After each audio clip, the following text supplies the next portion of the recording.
Hello and welcome to the Inner Game of Entrepreneurship podcast. I'm your host, Sarah, and I am so excited. I know I always say that about my guests, but I'm so excited about this conversation today. And we have a Sarah Squared episode. We have another Sarah on the show. Sara Vezinšek is someone who walked away from a life most people would dream of. Sara Vezinšek grew up in Slovenia, a place where the luxury yacht world wasn't even something people believed was real outside of movies.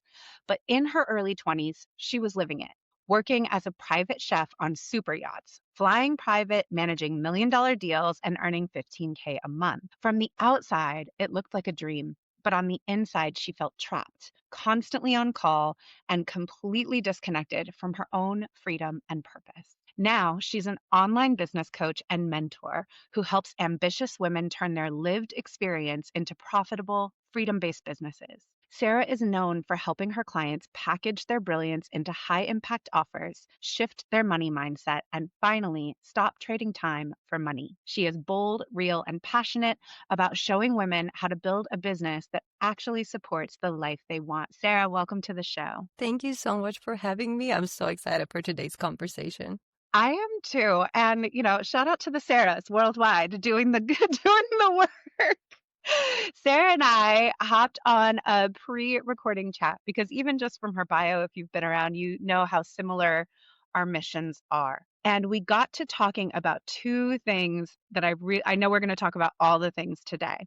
But about trading time for money and building a business where you replicate having a really stressful job, even though that's not at all what you want, and how both of us are really trying to help people break out of that. And also the idea that in order to build a successful business online, you need to have a big following on social media. And both of us are on soapboxes about those things. So I'm so excited for us to dive into those things today. But before we go there, Sara, I want you to talk a little bit about courses. I know that that's a place where you specialize, helping people build courses. And I know you said you believe that people have $1 million course idea inside them right now. So let's start there. I am such a big believer that you already are, like all your listeners already are experts in something. And normally when I say expert, people freak out because they think like, oh, but I don't know everything. So experts don't know everything. They know enough in their own niche, in their own like life experience, in their own value, whatever they provided, and then they can teach that to people. And what I always say is you only have to be 10% ahead of someone else in order to be able to serve them 100%, which is so true. And that gets people activated and gets them excited and like, oh, but what could I teach? And if you've never created a course, now, if you're a business owner that's working one-on-one, you have an idea of how you would structure it, kind of how to package your curriculum. But if you're someone listening thinking like, do I know enough? I actually offer a framework for people who can use the prompts and AI, and in about 40 minutes, you can have a fully outlined course idea. Again, this is AI, right? Like it will never be you. It will never have your lived experience, but it will, as like a third person, show you everything that you can do and teach and guide people on. And having that curriculum or kind of like a outline is so exciting because then you like wake up and get activated of being like, you know what, I can really do this. I think that's so valuable because something that I think we all struggle with, I know I have it, and it's so much easier for me to see it in clients than in myself, of course. But the fact that we know so much more than we think we do, and we forget because we know so much more than we think we do, because we're so immersed in the thing that we know, we forget what it's like to be an absolute beginner. And we forget that we've picked up all of this knowledge along the way. And then we start to take for granted that everyone must know the things that we know. The other thing that I always find, especially with people who are just starting out in the idea that they would create some kind of information product, is that they think they need to be on par with or speaking to or communicating with their teachers or the people they follow. And I'm like, you're never going to, quote unquote, catch up with someone 15 years ahead of you, but you're not trying to make a product that that person wants. You're trying to make something for the person behind you, the person just starting out. So rather than looking at the people way ahead of your learning and saying, well, I don't know as much as that person, so I shouldn't be doing anything, that person would probably be intimidating to the person just starting out. The person just starting out needs step one. They don't need you to be at step 75. And we forget that. We really get into our head about like, oh, I have to be creating something that my teacher would be impressed by. You're so right. Like, and what I've also helped so many entrepreneurs with is the course can give you so much time back. So if you're a beginner, like trying to think of something to teach and like want to get into that, I would definitely say like work with people one-on-one a little bit, flex your skill. Don't just go straight into creating a course if you've never really done any coaching.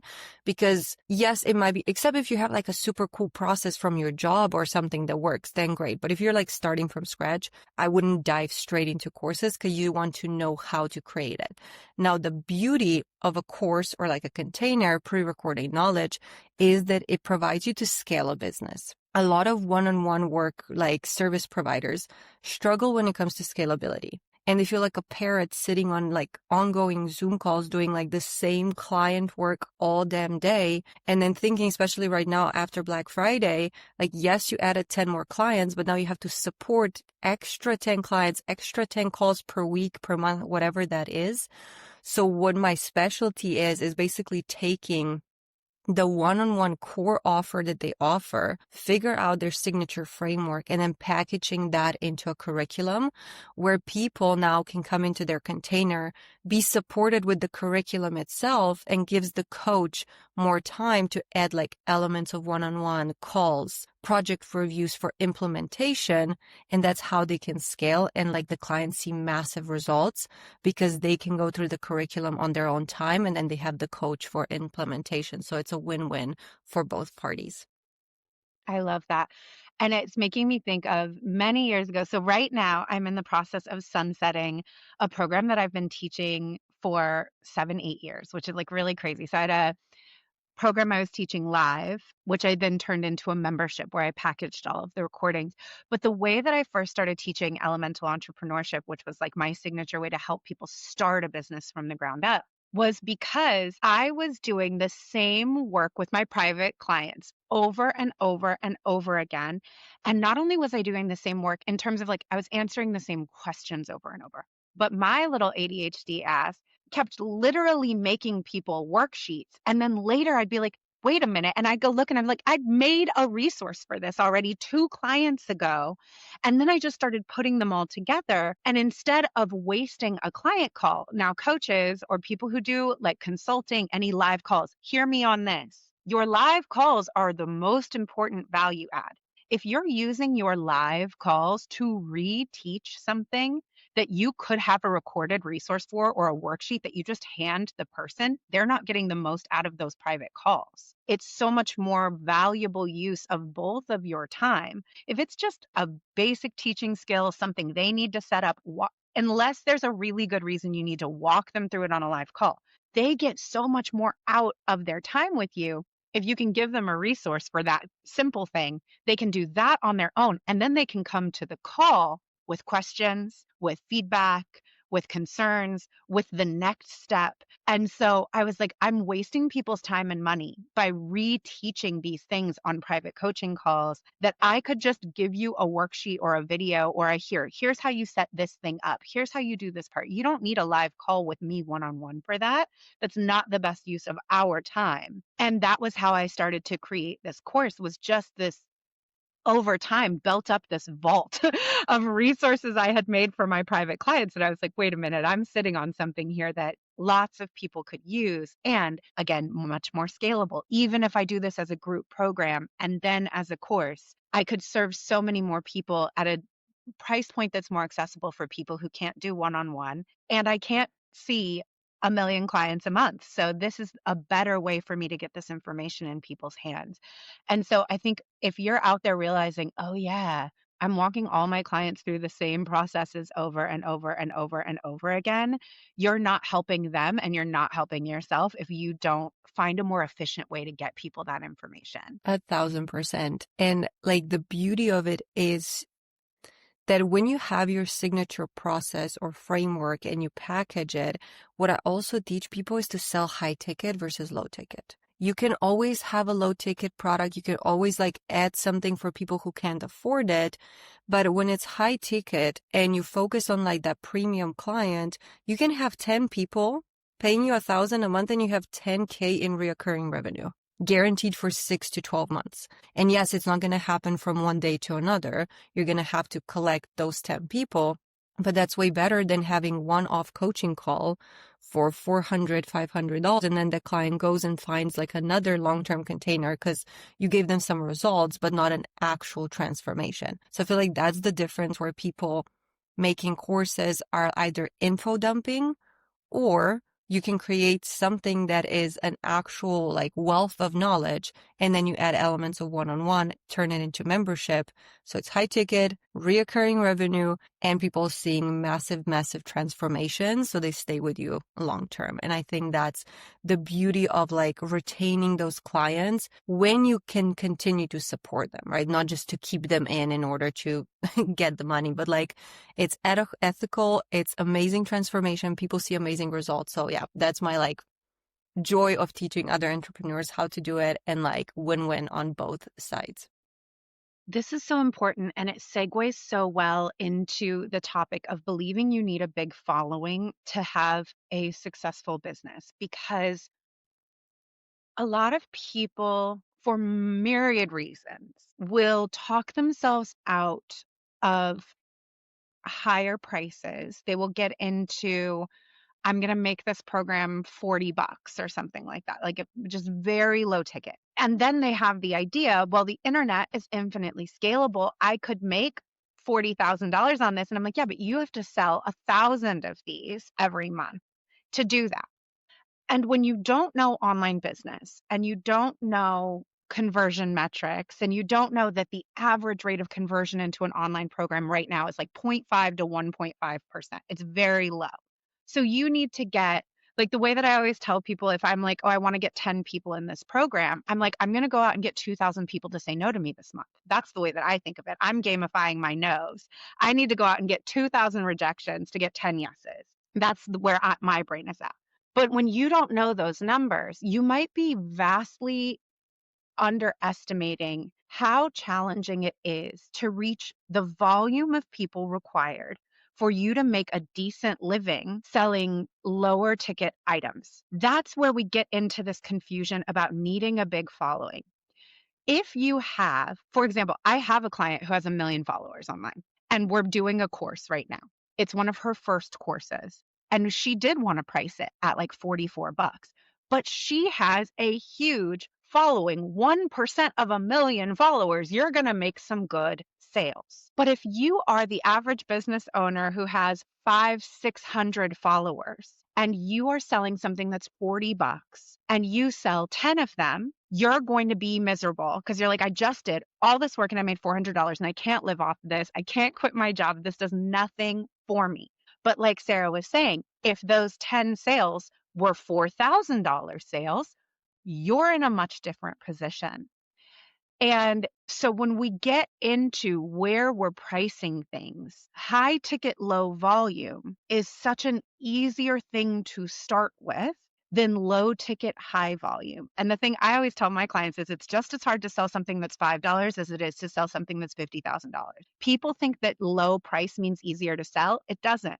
It's the exact same amount of effort. You still have to convince someone to open their wallet and part with their money. So you might as well be selling something that's going to make a difference in your life. 1,000%. And I feel like it's actually easier to sell high ticket from like perspective because you're targeting people with money. Someone with money is not going to fight you on a $2,000 investment that's going to give them the results. Normally, they're not going to even ask like, what are all the deliverables and like how many calls do I get and how many times can I text you?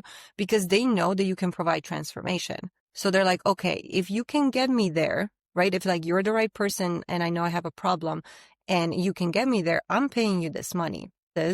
And I started with low ticket. I was charging like $50 a month for like all this support and all of this. We all have to learn, right? And then I'm like, these people who are paying you $40, $27, if you give them way too much access into your community, those are the people that are going to drive you nuts in the most loving way, because they're going to be like, I have to take use of every dollar that I spent, which was $40, which is like 3 coffees out in US, right? Like it's nothing. And you're so right. Like you're putting all this effort into doing it. And if you're working on volume right now on Instagram, good luck. Like, good luck. Even the people that have a massive following are now realizing that like they're kind of blending in. There's so many people promoting, so they're not seeing the same results. But I feel like the hardest sale of a high ticket is your mental block that you think that you don't provide enough value, which is so untrue. And I would love to invite you to just think like an English course is $3,000 to $5,000 for 3 months. Like something so simple. So why wouldn't your course be at least $2,000, $3,000, where you're teaching your whole process, or even better, like we discussed, like a high ticket membership, because then you make one sale and you're good for, 12 months with that person, instead of continuing to need to sell people and start your months on zero. This is so important. And I can already hear my audience. So I'm just going to talk to y'all for a second. I don't only want to sell to people with money. And I do healing work, and I am like emotionally, diametrically, values wise opposed to healing being cost prohibitive for the people who need it most. And I hear you and I agree. But also, two things. One is, if you're not making enough money to pay your bills, you cannot help anyone. You're going to be depleted. You're going to have a side job. You're going to be giving a fraction of what you're actually capable of, because you're still financially scrambling in your own life. You're not able to pour all of your expertise and all of your resources into the healing work that you're trying to do. So you're minimized in your effectiveness simply because you're in survival mode, scrambling, trying to pay your own bills. And what that means is we need to get you stable first, right? So what I always tell people who are just starting out is fill out your your private work should be your highest ticket work, because when you're doing private work, you can't do anything else. When you're on a call with a client, you can't be with a group, you can't be with your team, you can't be creating content. There's nothing else you can do when you're with a client. So that should be the most expensive thing you offer. If you don't have anything yet, fill that out first and get your bills covered. Then you can start looking at, okay, now I'm stable. Now I can start to go into a group, and that can be a little bit more accessible. Then you could go into, okay, now I have that going. Can I take the recordings from my group and turn that into a course and make that a little more accessible? You can start to create accessibility in your business, but not until you are literally financially safe. That's thing number one. And thing number two is that sometimes your healing mission on the planet is not your business. And the reason I say that is because I've been working with people who they're like, my mission is to make healing accessible for people. Great. If that was true, you'd have a nonprofit with a team and you'd be out on the street making healing accessible for people. But you have a private online healing business and you are the only practitioner in the business. It can't meet your mission. So we have to look at like what your business might be for. The purpose of your business is to pay your bills, bankroll your life, and potentially create the financial abundance for you that you can then go out and serve your mission, which might mean you make enough money to start a foundation. You make enough money to give $10,000 a month to a charitable organization that's already working in your vision. Like there are so many ways to do this, but all of them require money.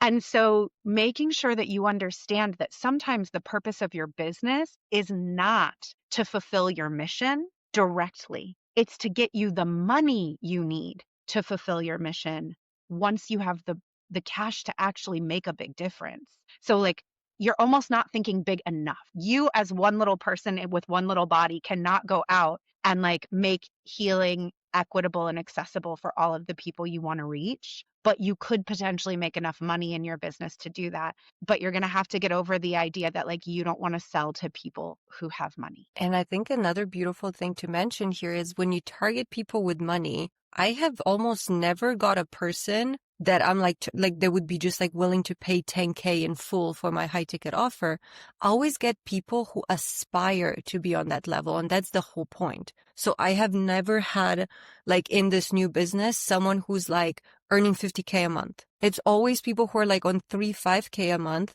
where they can't afford it. They know that's their next level. So if you're targeting people with money, you will either activate people to that level or actually attract someone who's already on that level, which is a win-win. And then also, if you have a high ticket, like we discussed, and then you have a low ticket or a free podcast or a free community or some sort of resource where you can still ethically have people direct them like, hey, do this first, go through this. Once you are ready for this type of investment, we can talk about it. Or as you said, right, like later on, be like, okay, if this is not a membership, you can just buy the curriculum. You will get the gist of it, get to the X point of healing. And when you're ready for the next step, we'll hop in, offer them a one-on-one call instead of 6 months. Like there's so many ways where you can still help people. But your brain, whatever you focus on, that's what you're going to get. So if you're focused on helping people that don't have money, you will struggle, your business will struggle. And then you have to work on volume, which is just like not it for a complete beginner in business. There's so many places to go here. It makes me so excited. I'm just bubbling over. Yes, yes, yes, yes, yes, yes. The other thing is that, like, I've experienced such tremendous generosity in my business. I have always worked on like green bottle pricing model, equitable pricing scales, offering standing discounts for queer folks, BIPOC, single parents, all of these things. I've also been able to offer scholarship programs in my business. But the way that I'm able to do that is by having the top tier pricing model in place. So even in a tiered pricing model, I have my highest price, which is people who can afford both the program and to subsidize someone low with lower income, the middle price, which is just the price of the program, and then the scholarship price, which is for people who genuinely have financial need. But the only way I'm able to subsidize for the people with the financial need is because the people in the community who can pay more are opting into paying more.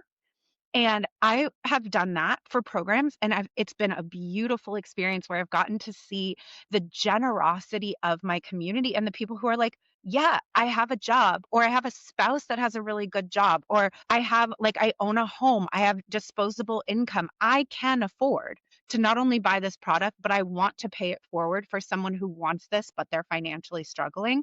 But the only way I'm able to do that is by offering that higher price and making it a community effort where we all share the ethos of, like, if there's someone who is genuinely in financial need, we can all subsidize this and make this possible.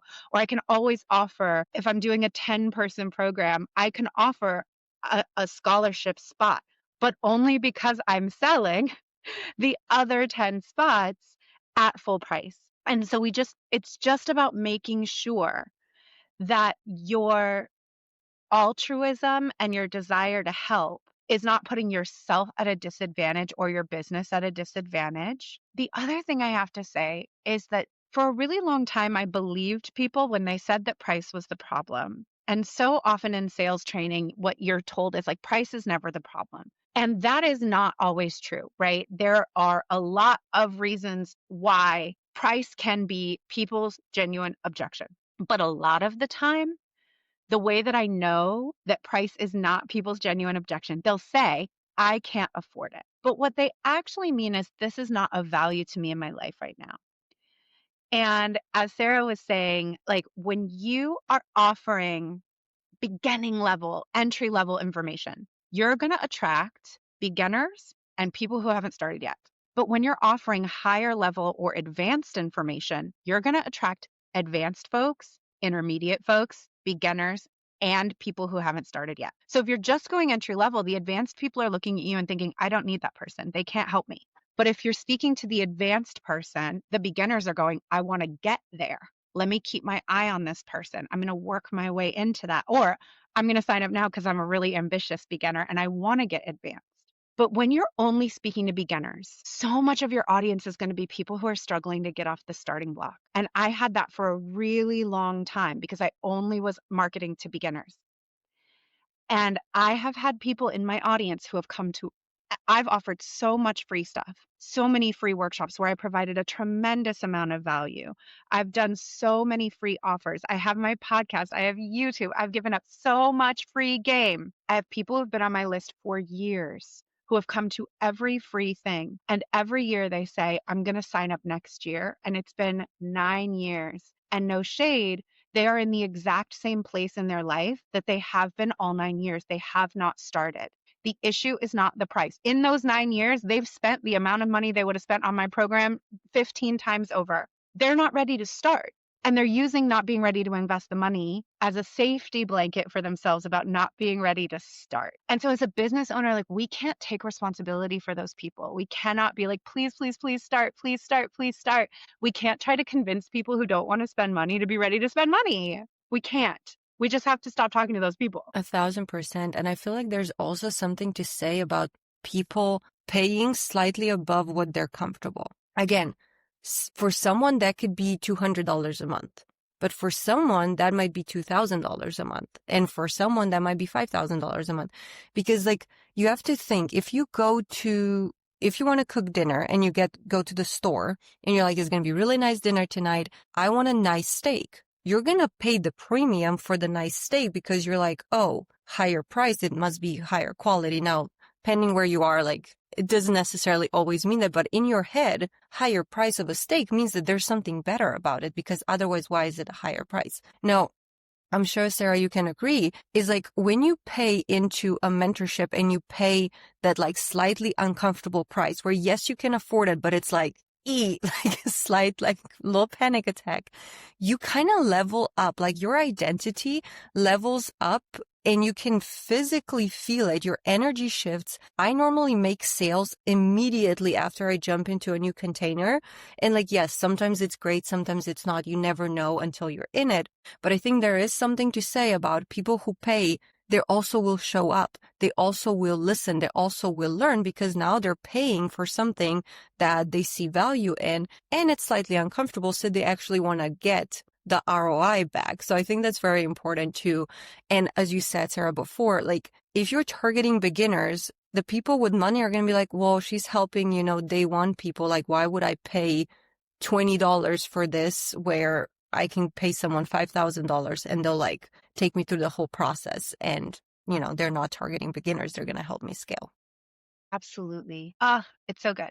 There's so many things I want to say. My poor little ADHD brain. Y'all, I also have to say, as we're recording this is my first conversation of the day on a Monday morning. So my brain is a little bit everywhere. Sarah's in Europe, so it's later in the day for her.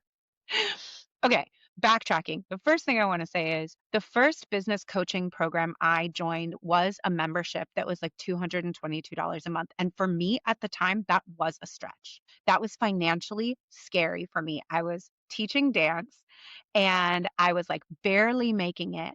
And $200 a month, like that was more than my phone bill. That was more than my internet. Like that was like, okay, I'm really making a bet on myself that I'm going to earn back this investment with what I learn in this program. And that $200 a month was enough money for me to be like, oh, I'm not missing a single call.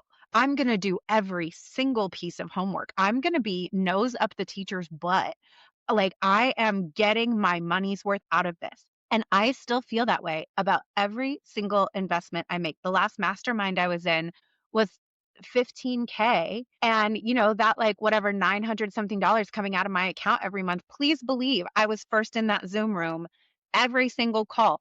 I asked for so much. I was like, I know I'm getting on my coach's nerves with the number of questions I ask, but I am getting my money's worth out of you. And that's what I tell my clients now. If you're in Powerhouse Mastermind, I'm like, get your money's worth out of me. You get to submit your content to me for review. You get to ask me questions. I'm like, I love when a client is like, oh, this is such a big investment that I'm going to put you as a coach through your paces. I'm sending you voice notes.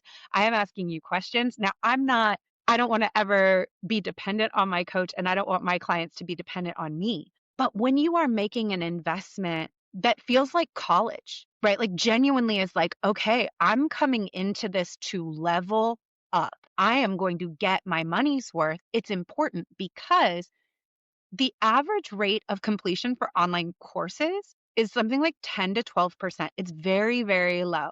And I'm sure everyone listening right now has a hard drive full of courses that were low ticket that you downloaded that you never completed. I did it for Black Friday. I bought a mobility course.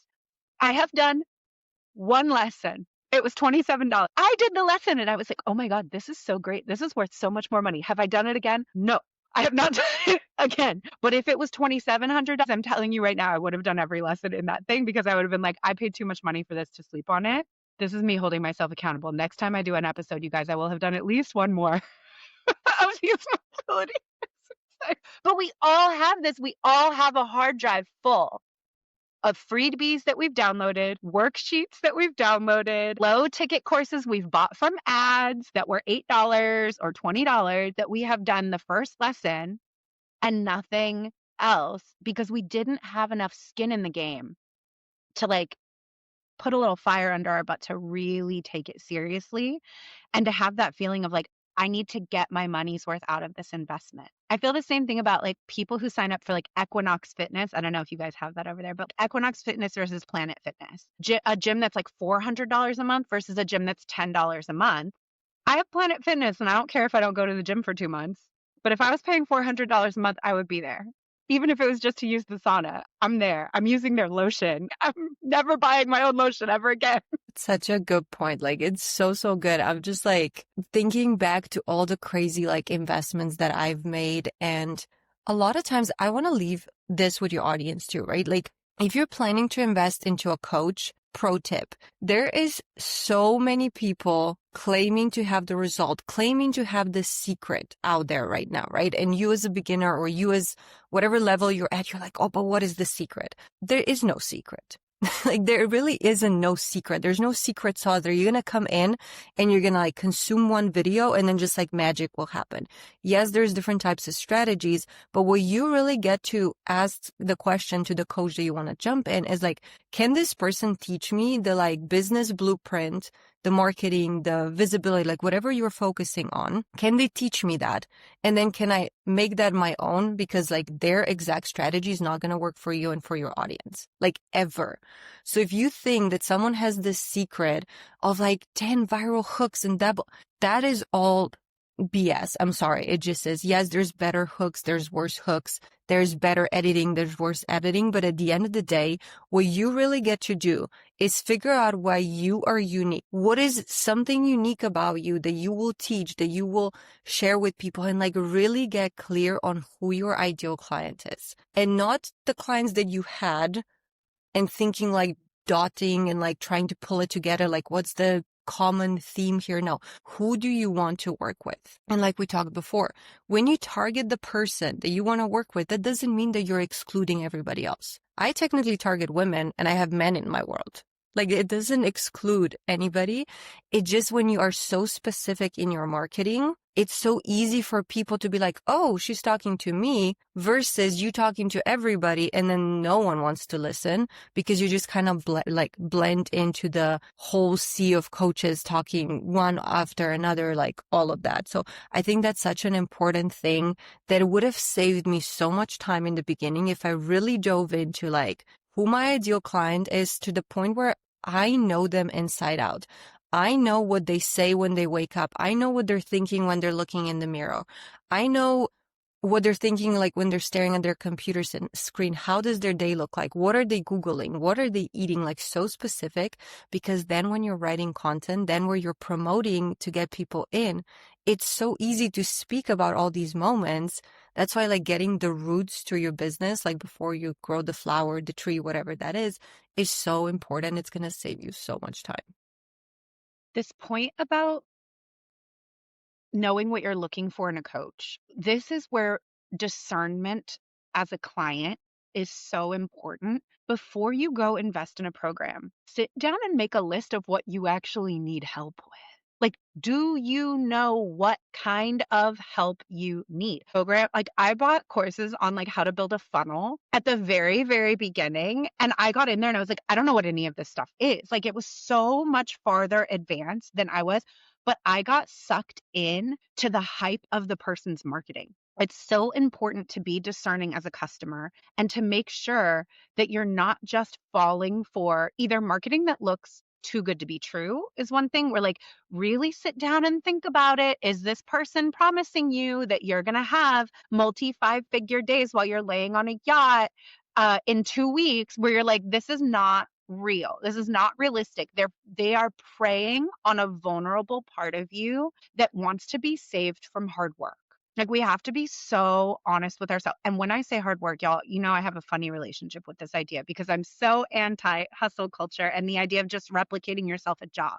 The hard work is mostly inner work. It is mostly self-concept work and it is butt in chair, but it's not the butt in chair of like um just endless grinding and spinning your wheels. It's button chair of, like Sarah said, sitting down and figuring out your unique differentiator, what it is exactly that you're going to sell, that you're going to offer, that is your unique angle on something. It's figuring out your voice. It's figuring out your customer. It's refining your positioning, refining your messaging. There is no skipping introspection. Whether you're talking, this is why this podcast is the inner game of entrepreneurship. Whether you're looking at your business growth, your personal growth, there will always be a part of us that wants to skip doing the inner work, doing the interest. Like we want to be saved. We're like, someone come along and save me from having to do the hard part. And somebody showing up and promising you that if you just follow their 5-step formula, you're going to be a millionaire.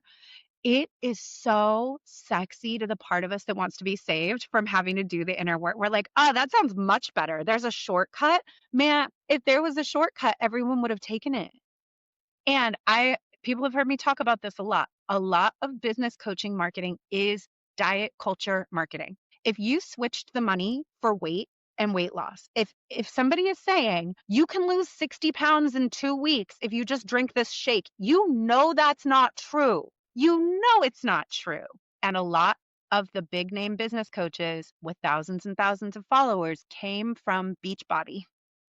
They are using diet culture marketing in their business. They are trying to appeal to the part of us that is like, oh, it is 2 o'clock in the morning. I am panicked that my business isn't going to work. I just want someone to come do this for me and make it easy so bad. And then you see someone who's usually a skinny white woman standing in front of gold number balloons that say 1 million or 7 million or 16 million, popping champagne saying you can have this too if you just buy my program. And then you get in that program and it's all fluff.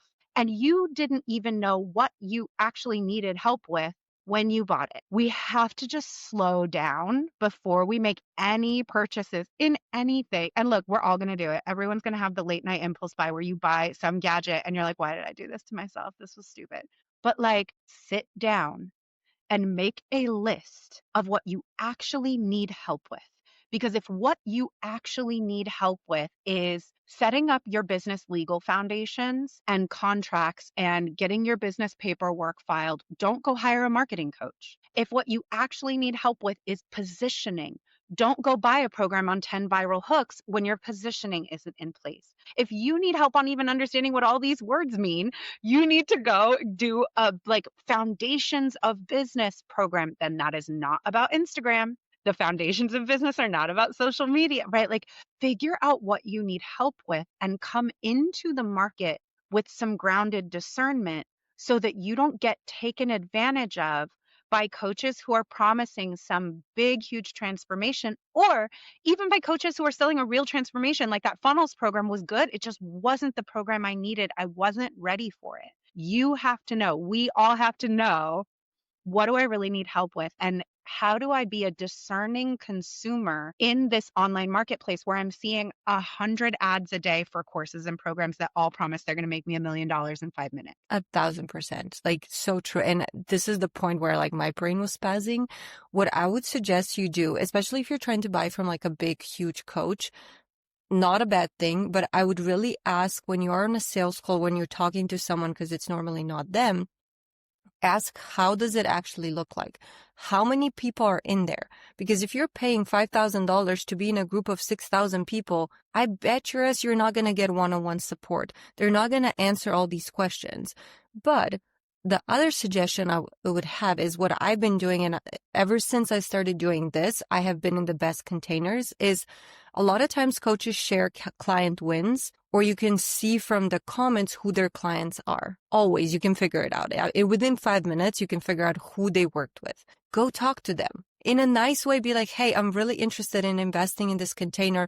I've been burned before. I would love to hop in and do this. Can you give me some input like of how it looks like? Not the actual curriculum and like what I'm going to learn, but just like, hey, is it what it is? I've made so many good financial decisions, good investments because of that. And a lot of times after you invested a couple of times, you can kind of see what's fluff based on the marketing, based on like how big they are, like da. So you can flex that muscle and figure it out, but like go talk to their past clients or current clients and you will get the best answers because they're going to give it to you straight, not even in a mean way of like they suck. They're just going to be like, oh, I actually thought it's going to be more on that. And I'm like, oh, great. Actually, that's what I need. So let me not invest $5,000. Absolutely. And I think, like, I don't know if y'all would do this, but I would do this if I was thinking about buying a car. If I was like, oh, I kind of want a Jeep. I want to go talk to people who own Jeeps and be like, what is it like to get to repair them? How expensive is it to just have one? I like how they look. I don't know anything about having, like, I would be asking questions if I was going to make any kind of big investment before I was going to move into an apartment building. I would want to talk to the neighbors and be like, how do you like living here? What's it really like? Because there's what things look like. And then there's the actual experience of being there. And as discerning consumers, it is totally okay before we make a big purchase to go walk around and talk to people. I have always encouraged people who have questions about working with me. I have offered to people. I have a past client or another client who's in your same industry. Would you like to talk to them? I'm sure that they would talk to you about working with me. I'm happy to put you in touch because I want people to go like kick the tires, make sure you want this. Also, because coaching is an intimate relationship. If you're working closely with clients, I want us to make sure that we really go into it feeling good about working together. And that's an okay thing for you to want as a consumer. And I think sometimes, oh, I hate it when I see in the coaching world coaches who are like a little bit bullyish. And they're like, if you have to ask these questions, you're not ready. Da, da, da, da. Like they do that to intimidate people. Like anyone who makes you feel like you're buying from a place of pressure, my advice is don't buy. Like if they make you feel like you're an idiot, if you have questions, like probably don't buy from them first. It's okay to have a lot of questions before you spend however much money feels like a stretch, but especially if there are 3 zeros behind that price tag, ask your damn questions. Check around, get the info. It's your money. You deserve that. So, Sarah, I do want to talk before we go. I want to talk a little bit about, no, we can't. You have another call. I want to talk to you all day. I actually pushed it back 15 minutes, so we're all good. Okay, a little tiny bit. I want to talk about scalability because that is what we're getting into here. And some people scale in a way that I think is unethical. When you're promising people high proximity and it's high ticket, but then you get in there and you're never going to see that coach ever again. So how can people scale a service model where they're still providing high value and they're still delivering what they say they're going to deliver? This is kind of what I touched like a little bit on in the beginning, but I call it your MVP signature offer. And any business owner that's starting now, if you're trying to create 15,000 offers, again, like don't do that to yourself. Let's focus on one high ticket that's going to pay you. And then like you can get people in, but let's get actual structure done so like people can understand how simple business can be. If you worked one-on-one, you're a service provider, right? Sarah, you've been in this, like you have a process that you guide every single client through. Guarantee. Maybe you start with one on step 2, one on step 3, but like there is a certain process that you go through. So I call it like creating your signature framework first, either creating it or like figuring out what that actually is and just like putting it in actual steps. Once you have that framework, which everybody has at some point, right? Especially not on your day one, but like a little bit into your business. Once you have that framework, that's the thing that we're going to package into a container. Your signature framework, like step 1, 2, 3, 4, 5. Amazing. What I also do with these creators then, like service providers, is you can use for your framework for your marketing as well. Because if you have 5 signature steps, why not have 5 core topics for your pillars as well? And just keep it super cohesive. And 4 months down the line, if you see that step 1 and step 5 are not the ones like getting people activated, don't talk about that. Keep it simple. Focus on the 3 that are. Like, people don't need to know everything. But coming back to the actual like offer, if you have your framework in a curriculum that is available to people, then the beauty about it is adding elements of one-on-one, like you said. Like, you still get to add some of your time, but you get to do it in a way where you can scale it. Now, because you're not physically teaching people what to do every step of the way, what I do is, for example, my elements of one-on-one are like 90-day sprints. So I offer 4 calls per year with that client one-on-one. Plus, we have a group container where we do hot seat coaching every 2 weeks, which gives them that one-on-one support. We can plan 3 months in advance every quarter. They're super stoked because they know what to focus on. Another example is they can ask you questions inside the group. As coaches, we know that answering questions is like really not that time consuming. But for people who don't make it on the call or who have a question midweek and don't want to wait 2 weeks, that is a massive value add. There's so many ways how you can do this. And when it comes to scalability that way, you, because you have elements of one-on-one, can provide a transformation. If you just sell a curriculum, you do not know and will never be able to serve everybody, because when it comes to implementation, people get lost. This is why with the one-on-one support, questions, project reviews, content reviews, this is where people get to like learn how to implement, flex that muscle. And this is how you can scale ethically while providing transformation, but also holding more people and not having like a packed calendar. I love this so much. Okay, Sara, I know you have other things to do this evening, so thank you so much for taking the time to be here with us. Where can people find you online? The simplest way to find me, honestly, would be on Instagram. It's Sara, Sara Vez, V-E-Z coach, Sara Vez coach. And I have my website there. I have my podcast there. I have all my like free juicy topics that you want to like dive into and like create a course or figure out like marketing strategy, whatever that is. But I also want to say I am such an open book. I love people in my DMs. I love answering questions, love connecting with everybody. So if you come there, all the resources are there, and feel free to slide into my DMs for anything. Thank you so much. This was such a joy. It was so fun to talk to you, and I will see you on Instagram.